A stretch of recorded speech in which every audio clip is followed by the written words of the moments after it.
afternoon, ladies and gentlemen. Welcome to this new episode of Today's Youth. And today we're delighted to be joined here live at the studio by Nadine Khaled. She's a dentistry student. She will tell us more about her education. She's in the last year of college and she's multitasking actually. Hello, Nadine, and thank you for joining us. Hello, thank you. It's my pleasure. Nadine, first tell me about your multitasking activities. You're studying in the last year of college, and at the same time you're working in more than one place, and you're also in social work and community service. So tell me more about that. Okay, yes. Ever since a young age, I started doing this since I was 16 years old. Ever since then, I've always been about exploring new things and taking opportunities. It started when I took responsibility of a summer camp at a nursery, and then afterwards I started thinking of doing private tutoring. Afterwards I've been offered many opportunities, such as working at a travel agency from home. I took the opportunity before I graduated from school. I didn't have a career in mind by then. But then I started applying to colleges, and I got accepted in dentistry school. My choice towards this was mainly based on wanting to help people in need and always being of a good cause to others. Since school years, I've liked to participate in voluntary activities and community service projects. I did so many things that I'm proud of. I would continue to do this as much as I get the chance to. Right. Nadine, we will come back to talk about community service and social work, which is very, very important nowadays. But I'll first ask you, why did you choose dentistry as your major field of study? Okay. I was always interested in biology and sciences since a young age. And this is why I chose this field. I was interested in doing medicine or dentistry.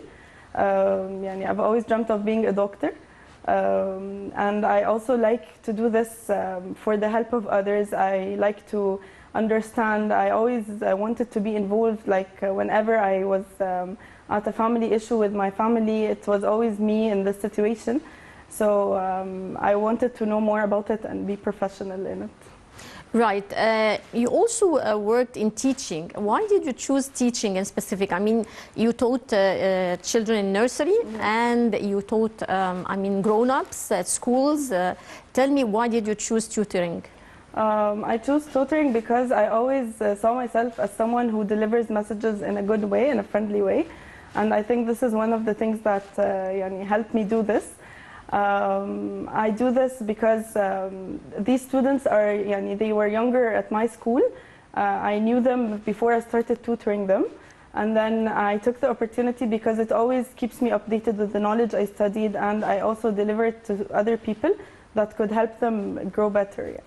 Right. You also work part-time in touristic activities. Yes, in a travel agency. I work from home. I'm an assistant manager. I started this in 2019, and I actually didn't have an experience, or I didn't study something specifically to do this. But what I've done was I sat with the owner, I learned a lot, and I took the experience from that. I've learned so much, and I got the exposure to many other people from different categories and hotels and tourism companies and stuff like that. It always gets back to how I develop myself as a person. It's local touristic agencies. It's a local, you work locally. in Egypt, yes. Right. Tell me, how do you manage your time now between your studying? You're in the last year in the Faculty of Dentistry. You're working in several places, and you're working on social work at the same time. How do you divide your time? I usually prioritize my tasks. I try as much as possible to give everything the time it deserves. Sometimes it's hard, of course, but I do my best to manage and to give some time to each and every task I do, and in order to take full responsibility of it. I always like to keep myself busy, so it was never a burden for myself. How I do it is mainly during exam times. It's usually the focus academically, and then other times I usually focus on other things that also help me make memories during my life. Right, and Nadine, we see most females now are multitasking. I mean, they're most of them doing several things together, working and studying and engaged in social work and community service and maybe raising children and having household activities. So how do you think women has achieved this? I mean, how far did she reach in achieving a good status in the society, at the same time her studies and academic achievements and work, and she's excelling in all this? Yes, I think it's very important for everyone, not only men, to explore themselves. I think taking part of so many activities indulges in the person. So I think women are doing this perfectly now, and they're exposing themselves to new things. I also think this is very important, not only for self-development, but also for the experiences, like to have something to talk about when they're sitting with someone or something. So I think it also makes them more interesting people. I think as well, celebrating Women's Day during the past week and Mother's Day, it's also very important to give credits to all the women who do this, because it's usually not a very easy task to multitask or to do several things at the same time. Mm-hmm. So I think it's very nice to celebrate something like that and to pursue it more. Right. Talking about women achievements, we have to talk about this week's celebrations. This week we celebrated the International Women's Day, the Egyptian Women's Day, and Mother's Day. So how far do you think women empowerment is important? It's definitely very important. I think it adds up a lot to the equality between men and women.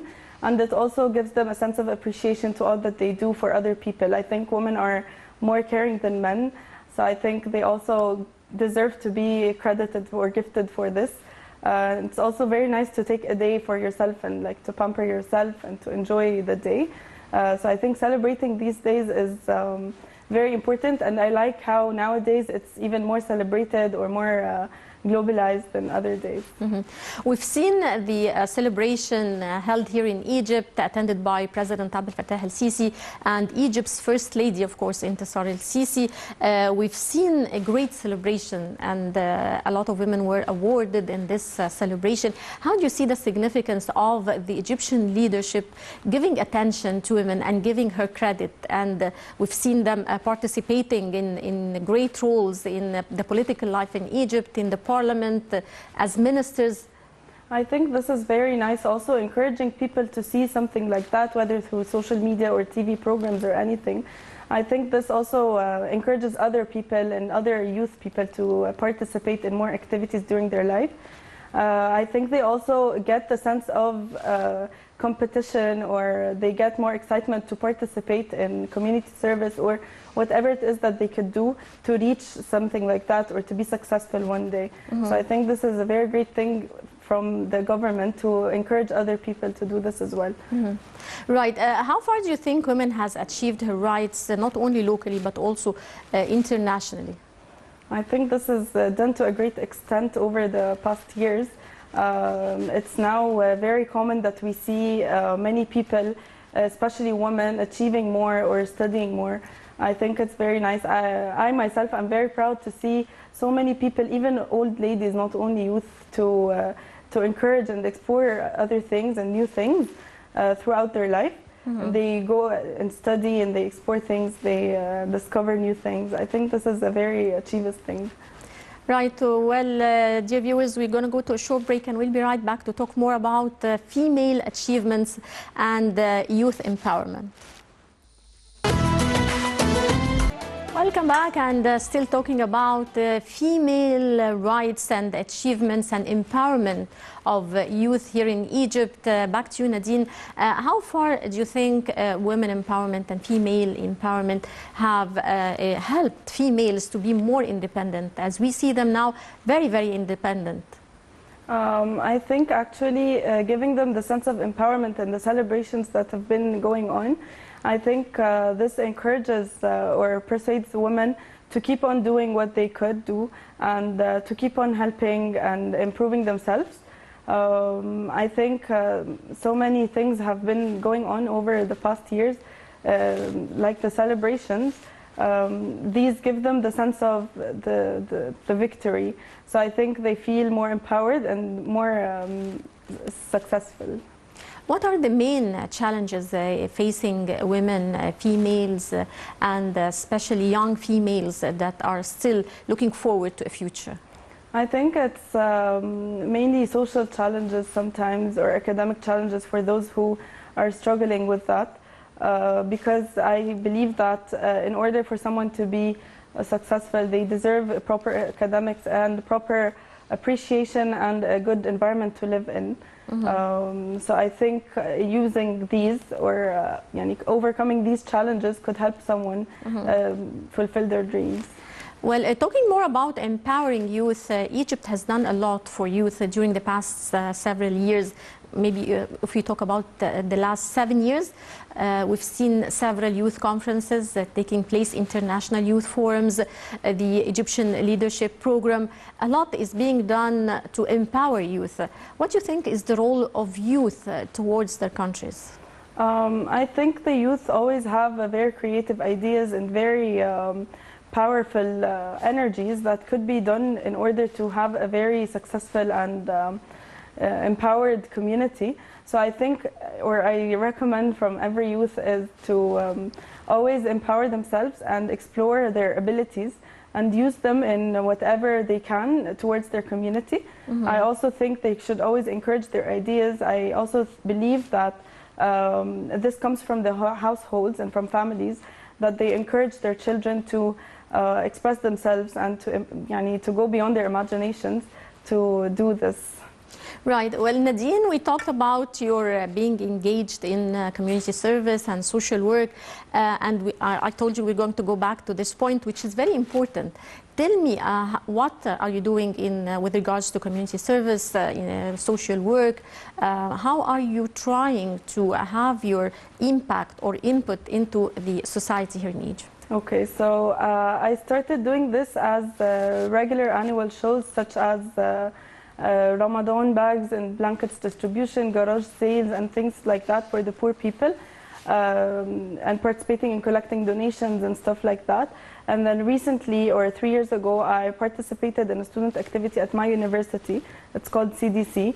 What we do is that we plan dental convoys and events to spread awareness about oral hygiene measures and dental awareness, as well as we treat people for free in governorates in Egypt, such as Beni Suef, Monofia, and Zaazee, and stuff like that, because we think that these people are deserving of these services or this treatment, but they also don't get this kind of treatment or support from the government due to their financial problems or the situation they live in.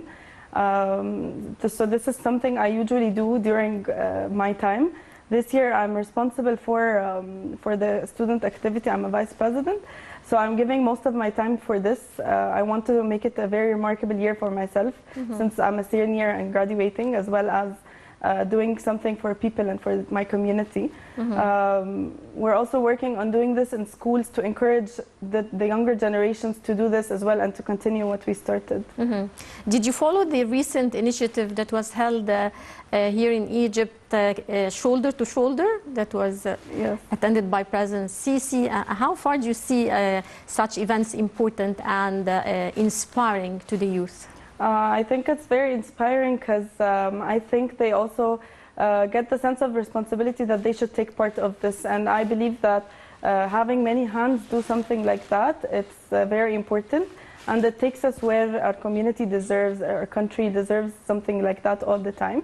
So I think when youth or more youth participate in such an activity, they could encourage others to do that. And then we could all live in a helping community and also always persuade people to do things for each other and support each other. Nadine, you mentioned the significance of education for the youth and for all Egyptians. It's a very important aspect of life, education. How do you think we can further develop the educational system here in Egypt? I believe that in Egypt we are neglecting a little focus on education in public places. I think that these people even though they don't have the money for it or they need financial support, they still do deserve to learn and they do deserve to grow successful. But actually Egypt is now doing a lot to achieve in this regard in the field of education. On the personal level, how far do you think your education has helped you in forming your character, in achieving your goals so far? I believe that education was a very big part of my character development. I'm very thankful for the environment I grew in and for the academic opportunity I got, because I think this exposed me to so many things I've never seen before. Being part of this academic environment or this social environment, I saw how different people live and how different people need help. Also how people who are able to help are giving their hands to others. So I'm very thankful for this part, to be honest. I've learned a lot. I've always been wanting to learn more. I'm eager to learn a lot. Right, Nadine, we're going to go to a short break and we'll be right back to talk about challenges and your future career.